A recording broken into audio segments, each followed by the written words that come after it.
This is my social media choice of the week, and it is a post by Cardiff Boy, who I think um, Ian probably knows.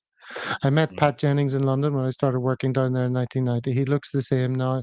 It's a BBC story about a statue of the former Northern Ireland goalkeeper Pat Jennings being unveiled in Newry. And I just thought this was really nice. Pat Jennings was like a hero, wasn't he? Growing up, Brian, you'll remember him very well. He Very looks tall. great. He still got the 70s 78. footballer haircut. 78. Is he 78 there? He's 78. And he's still a big 78. strapping man, He was He looks for the fantastic. strong as an ox. And so he's there with he's there with some of his fellow in 1982 Northern Ireland players, Jerry Armstrong and Polly Hamilton, as you used to do. Hamilton. So this made me have a wee look at this. This is a bit more about Pat Jennings. It wasn't his first sport growing up. He played Gaelic football, left school on his 15th birthday and went to work in one of the local linen factories from 8 in the morning until 6. And then he started playing as a goalkeeper, and he was in his local under-19 team at the age of 11. He was their first choice goalkeeper, which is pretty amazing.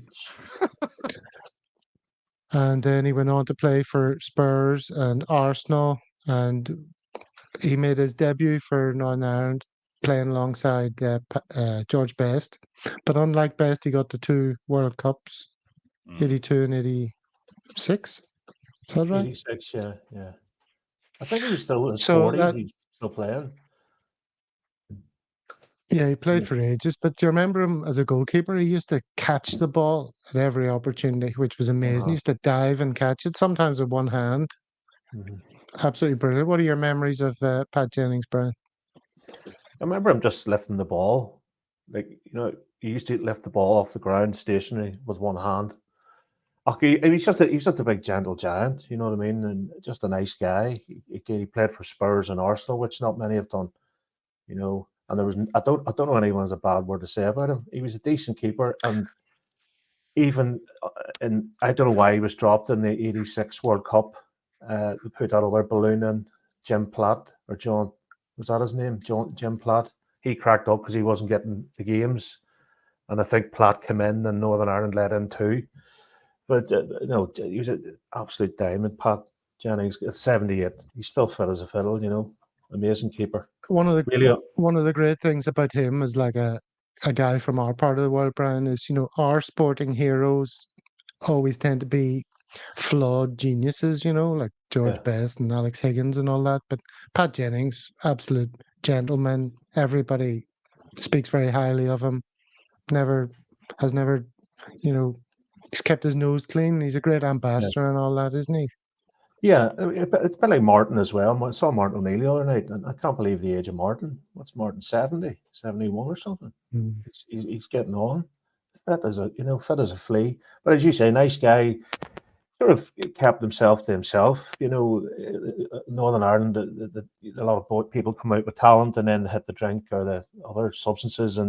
But he was just an overall good guy, good family man, and fair play to him. I think a statue's quite near. There's a statue of Brother Walford. I wonder if it's close by to the statue of Pat. It would be interesting. I'll maybe take a wee scoot down to it someday this week or next week. But an absolute lovely man. Man, I mean, he must have had good memories. Oh, go ahead.